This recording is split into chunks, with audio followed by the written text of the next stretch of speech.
paz do Senhor, meus irmãos. Sou o evangelista Raimundo Alves.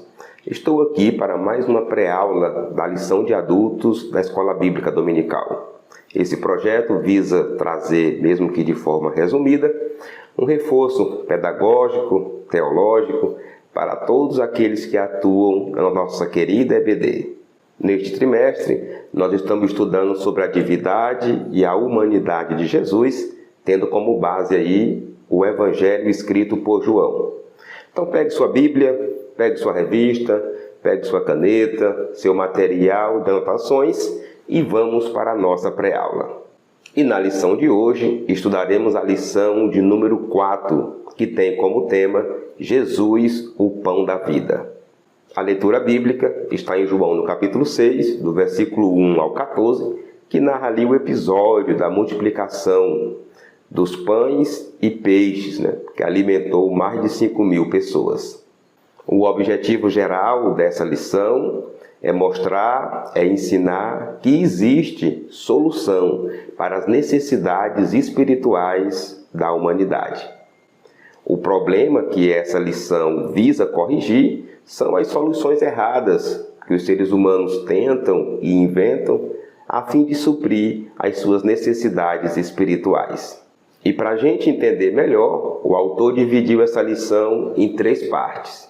Então nós iremos estudar sobre Jesus, a multidão e o milagre da multiplicação. Vamos estudar também que Jesus testou a fé dos discípulos. E vamos estudar que Jesus é o pão que desceu do céu. Sendo assim, nós já iremos para o primeiro tópico dessa lição. E a ideia aqui é fazer uma abordagem mais aprofundada sobre o milagre da multiplicação. Multiplicação dos pães e multiplicação dos peixes. Este tópico está dividido em 3 partes. Nós iremos começar pela primeira. A multiplicação dos pães e peixes. O Evangelho de João relata um dos mais impressionantes milagres de Jesus, quando ele conseguiu alimentar quase 5.000 homens com 5 pães e 2 peixinhos. A narrativa do milagre dos pães e peixes está presente nos 4 evangelhos. Uma das marcas do ministério de Jesus foi a realização de milagres. Jesus realizou muitos milagres. E nesse episódio de hoje, Jesus fez uma multiplicação de alimentos para alimentar a multidão. Os evangelhos são os livros do Novo Testamento, que em sua maioria relata ali a vida e o ministério de Jesus. E esse milagre da multiplicação, ele é um milagre que consta nos 4 evangelhos. Essas narrativas são um pouco diferentes, porque os evangelhos foram escritos com seus propósitos, mas esse milagre, devido à sua grande importância, ele foi narrado nos 4 evangelhos. O milagre. O evangelista procura mostrar a multiplicação de pães e peixes como uma manifestação do poder ilimitado de Jesus. Na sua narrativa, João revela o poder criador e divino que é capaz de trazer à existência aquilo que não existia. Como nós sabemos, João escreveu o Evangelho com seu principal propósito de mostrar que Jesus era Deus, que Jesus é Deus. E a citação desse milagre também não é diferente, João resolveu citar esse milagre no seu evangelho para justificar ainda mais, mostrar ali o poder ilimitado de Jesus. E o autor fala aí que esse poder é tão grande, tão maravilhoso, que consegue trazer coisas do nada. Como, por exemplo, a multiplicação. Começou com pouca coisa e quando terminou já tinha 12 cestos sobrando. Então João escreveu esse milagre principalmente com essa intenção, mostrar o poder divino de Jesus. Qual era o interesse da multidão?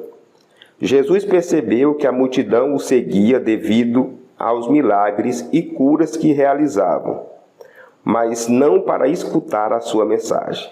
No dia seguinte, encontrou novamente a multidão, que queria mais pão e confrontou para mostrar que buscava apenas coisas materiais. Por onde Jesus andava, uma multidão o acompanhava, e aqui não foi diferente. Nessa situação aqui da multiplicação, tinha uma grande multidão. Só que os interesses eram vários, e Jesus percebeu isso, né? Que o interesse da multidão ali não era tanto o conhecimento espiritual que eles queriam obter de Jesus, mas sim as coisas materiais. Dentre elas, né, a multiplicação de alimento, ter alimento para poder comer. Então, o interesse do pessoal que estava acompanhando Jesus era um grupo muito misto, né? Mas o interesse não era só coisas espirituais, não. Pelo contrário, era mais questões mesmo materiais. E o autor cita aí na lição que isso não é diferente de hoje, tá? Muita gente hoje estão aí nas igrejas evangélicas, estão dizendo que aceitaram Jesus, que creram em Jesus, mas uma grande maioria só quer buscar a parte material. Alguns estão porque a igreja tem um sistema de doação, tem um trabalho de assistência social, mas outros estão porque tem cura, porque tem milagre, e o pior é que tem igrejas que vivem só disso. Não há mudança de vida, não há mudança de caráter, não há mensagem de salvação. Só mensagem de bens materiais para aqueles que estão presentes.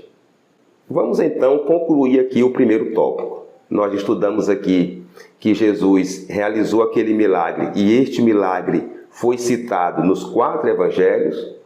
Nós aprendemos também que João escreveu para mostrar justamente que Jesus era Deus, mostrar o poder divino de Jesus. E aprendemos também sobre a intenção da multidão, né? Que era uma intenção mais materialista do que uma intenção espiritual. Agora nós iremos estudar o segundo tópico da lição, certo? E aqui nós iremos estudar sobre um teste que Jesus fez, né? Testou ali a fé dos discípulos, justamente nesse episódio da multiplicação, porque ele perguntou como que iria alimentar a multidão. Isso foi um teste, nós iremos ver isso aqui, e esse episódio não é para mostrar que Jesus não sabia o que fazer. Pelo contrário, ele tinha a intenção. Neste tópico, nós iremos estudar também 3 partes, tá? 3 subtópicos. E nós vamos iniciar aí pela primeira. E Jesus subiu ao monte. Jesus subiu ao monte com seus discípulos. A partir dali, avistou uma multidão que se dirigia ao seu encontro.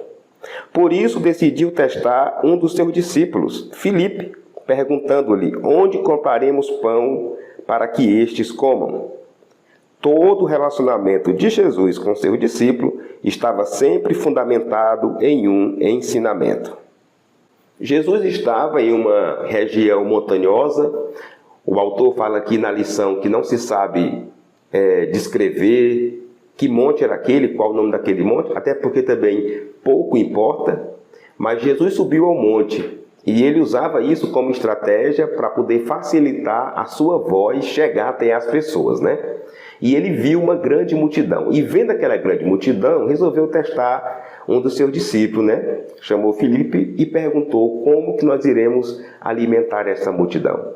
Isso não demonstra que Jesus não sabia o que fazer. Pelo contrário, isso demonstra que a conversa, a vida, o diálogo de Jesus com seus discípulos era intencional. Jesus já sabia o que ia fazer, mas resolveu testar ali o pensamento do discípulo. O desafio para os discípulos. O discípulo Filipe foi colocado à prova por Jesus para enfrentar a dificuldade de alimentar a multidão faminta, pois naquele local não havia comida suficiente para satisfazer as necessidades da multidão. O Senhor desafiava, assim, a fé do discípulo, sempre com o intuito de promover o seu crescimento espiritual. A região onde Jesus estava não tinha alimento, tá? E nem tinha também vendas, comércio, supermercado para que fosse comprado, né? Para que pudesse vender e fosse comprado ali próximo. Então aí a pergunta de Jesus gera ainda um peso maior sobre Filipe. não é? Porque Jesus pergunta como que iria alimentar, sendo que ali por perto realmente não tinha uma solução viável para aquele problema, humanamente falando, não é? E isso mostra que Jesus queria gerar neles ali um crescimento espiritual, porque se não tinha uma solução humana ali, não é? Se não tinha ali uma solução material falando, com certeza o que iria acontecer ali seria algo espiritual, e era isso que Jesus queria ensinar para os seus discípulos. Uma lição de provisão. Os discípulos descobriram um menino que trazia consigo 5 pães pequenos e 2 peixinhos. Jesus pegou os pães e peixes, deu graças ao Pai e realizou um milagre de multiplicação que sobrou alguns cestos. Deus nos surpreende com soluções extraordinárias. Ele manifesta o seu poder de provisão para aqueles que acreditam nele. Então, conversando entre o pessoal ali, os discípulos encontraram, né, um garoto que tinha pães e tinha peixes, não é? E Jesus pega aqueles pães, aqueles peixes com as suas mãos, agradece a Deus, né? Dá graças a Deus, ora ao Pai, né? E manda distribuir. E quando começa a distribuição, nem o pão e nem o peixe acaba, não é? Mas isso vira ali uma multiplicação e todos são alimentados. Isso mostra para nós o quanto Jesus era poderoso aqui na terra e o quanto Deus é poderoso ainda hoje, né? Deus ainda é capaz de suprir as nossas demandas, as nossas necessidades. Claro que ele não é um garçom com uma bandeja, não é? Ele não está subordinado ao nosso querer, mas ele é o Deus da provisão. O seu poder ainda é o mesmo e é capaz de suprir as demandas e a necessidade de todos aqueles que acreditam nele. Vamos então concluir este segundo tópico. Jesus viu uma grande multidão e daí resolveu desafiar a fé dos seus discípulos. O desafio daquela fé não era para envergonhá-los, mas era para gerar neles crescimento espiritual com aquela situação. E com a multiplicação, Jesus mostrou o poder de Deus e deixou bem claro que o nosso Deus é o Deus da provisão, é o Deus que provê na vida daqueles que nele confiam. Chegamos agora no terceiro tópico e nós iremos estudar esse tema, né? Jesus, o pão que desceu do céu. A ideia aqui de abordar isso aqui no terceiro tópico é conhecer qual a lição espiritual tirada desse milagre, né? E qual é também a mensagem espiritual tirada dessa expressão. Como de costume, esse tópico está dividido em 3 subtópicos, em 3 partes, e nós iremos conhecê-los agora. Qual é o real interesse da multidão? O Senhor compreendia que a percepção da multidão sobre ele era puramente social. Desejava um líder que satisfizesse as suas necessidades materiais, mas o nosso Senhor queria oferecer-lhes o pão que desceu do céu. O povo não percebia que a multiplicação dos pães era apenas uma representação do verdadeiro pão da vida que Jesus tinha para dar. Jesus percebeu que aquela multidão estava com uma visão distorcida de quem realmente ele era, né? Apenas uma visão materialista e socialista de Jesus. E hoje ainda tem esse grupo de gente, né? Tem muita gente que vê Jesus apenas como um líder social da sua época, né? Que existia para defender o pobre, o necessitado e se resumia tudo nisso aí, né? Jesus percebeu que a multidão estava com esse pensamento, estava com esses argumentos, estava com esses interesses. Só que não era o propósito de Jesus. O propósito de Jesus não era apenas alimentar fisicamente aquela multidão. Era dar para eles, passar para eles que ele é o pão vivo que desceu do céu. Ou seja, ele é o alimento espiritual daqueles que precisam. A multidão estava presa com uma visão materialista e não pôde compreender que o real sentido daquela multiplicação não era simplesmente matar a fome física, mas era mostrar que existe um Deus que tem poder de multiplicar as coisas, né? Existe um Deus no céu que é poderoso. Infelizmente, eles só compreenderam o lado físico do milagre. O pão do céu. Nosso Senhor confirma a sua identidade divina quando diz: eu sou o pão vivo que desceu do céu. Há uma comparação no versículo 32 entre o maná na peregrinação de Israel no deserto com o verdadeiro pão que desce do céu. Nosso Senhor afirma que quem se alimenta desse pão viverá para sempre. Então, quando Jesus usa essa expressão, eu sou, é uma expressão muito usada no Antigo Testamento por Deus, o Pai, quando Deus queria dizer que Ele era. Então, quando Jesus diz, eu sou, assemelha-se com a mesma expressão do Pai no Antigo Testamento. Então, já traz aí um sentido que João queria escrever justamente para mostrar que Ele é Deus, que Ele é igual ao Pai. O autor aborda aí também, dizendo que o pão ali citado por Jesus, há uma comparação também com o maná do deserto, que o maná que caiu ali no deserto matou a fome do pessoal do deserto. Aquele pão iria matar aquela fome momentânea ali. Mas Jesus, como o pão vivo que desce do céu, quem dele se alimenta não passa mais fome espiritualmente, porque agora terá vida e vida para sempre. Vida eterna com Deus. O que é comer o pão? O apóstolo Paulo fez uma associação simbólica entre o pão da ceia do Senhor e a carne de Jesus, afirmando: isto é o meu corpo, isto é o meu sangue. Ao mencionar a partilha da sua carne, o nosso Senhor refere-se à sua morte na cruz, onde oferece a sua vida em prol dos pecadores que se arrependem e creem no Evangelho. Então, para facilitar um pouco aí o entendimento, o autor faz uma comparação, uma abordagem aí, comparando Jesus, o pão vivo que desceu do céu, com o episódio da ceia do Senhor, em que Jesus divide o pão, mostrando ali de forma simbólica, comparativa, que ele iria dividir o seu corpo, que seria entregue, que seria morto, em prol da salvação da humanidade. Então, assim como Jesus distribuiu aquele pão lá na montanha, Jesus distribuiu também o pão na ceia do Senhor.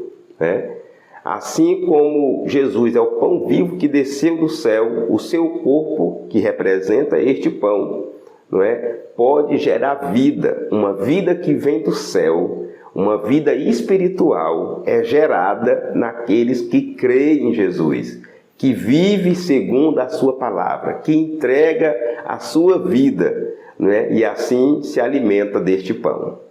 Mas o certo é que comer esse pão, se alimentar deste pão, não é simplesmente participar da ceia do Senhor. Ali é só um ato simbólico, Viver este pão, comer este pão, é entregar a vida, para Jesus. Entregar a sua vida, crer em Jesus e viver uma vida baseada na sua palavra, obedecendo os seus caminhos, que aí vai estar se alimentando dos ensinamentos de Jesus, vai estar se alimentando desse pão vivo que desceu do céu. Fechando aqui o raciocínio deste terceiro tópico que nós estudamos, podemos concluir que a multidão teve uma visão socialista de Jesus. O pão do céu, citado ali no texto, pode ser uma comparação com o maná do deserto, e o corpo e o sangue de Jesus na ceia se referia ao seu corpo que seria entregue, ao sangue que seria derramado em resgate, em salvação aos perdidos. Chegamos agora à conclusão dessa preciosa lição e vamos meditar aqui de forma bem rápida como que o autor concluiu esta lição. Compreendemos que Jesus é o pão da vida e se ofereceu por nós. Aqueles que se alimentam de sua palavra satisfazem a sua fome espiritual e recebem a vida eterna. E é verdade, né? A palavra de Deus é o principal alimento daqueles que querem viver para Deus. Assim como temos um corpo físico e esse corpo precisa de alimento, temos também um corpo espiritual. Esse corpo espiritual tem necessidades espirituais e elas são supridas por Deus através da sua palavra. Não devemos limitar-nos ao alimento material, que tem uma função fisiológica passageira.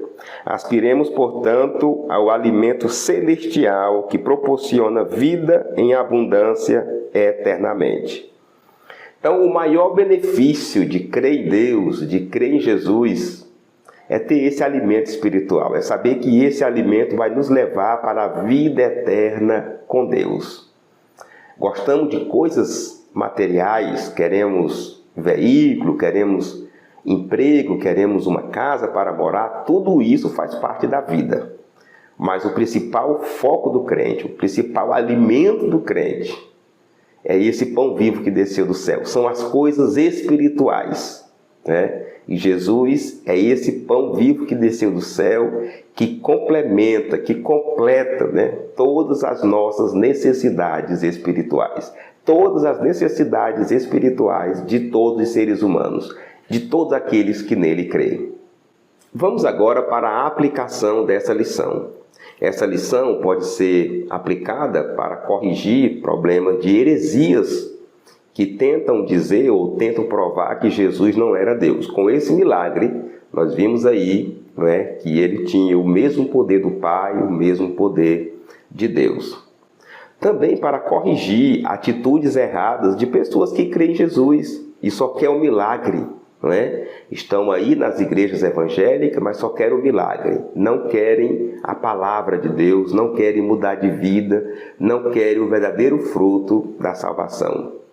Essa lição também pode ser usada para corrigir tentativas erradas de pessoas, né, da humanidade, que tenta suprir a sua necessidade espiritual, adorando outros deuses, né?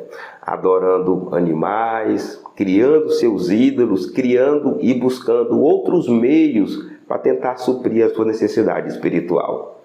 Nós vimos aí que só Jesus é esse pão vivo que desceu do céu. Só Ele é capaz de suprir as necessidades espirituais da humanidade. Como dica pedagógica, você pode levar para a sala de aula e para o seu público um pequeno pão.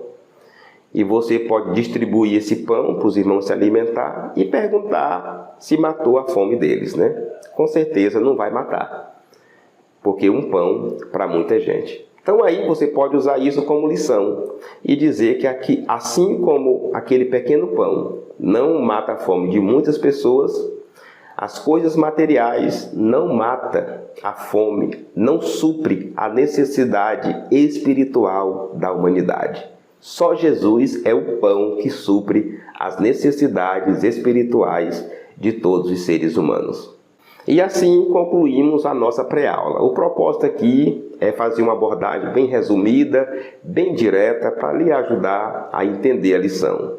Eu quero agradecer a sua audiência até aqui, que Deus te conceda uma ótima lição da Escola Bíblica Dominical. Que o Espírito Santo te guie, que o Espírito Santo te conduza e permita que você possa fazer uma ótima ministração da lição. Se Deus permitir, na próxima lição estaremos aqui para mais uma pré-aula.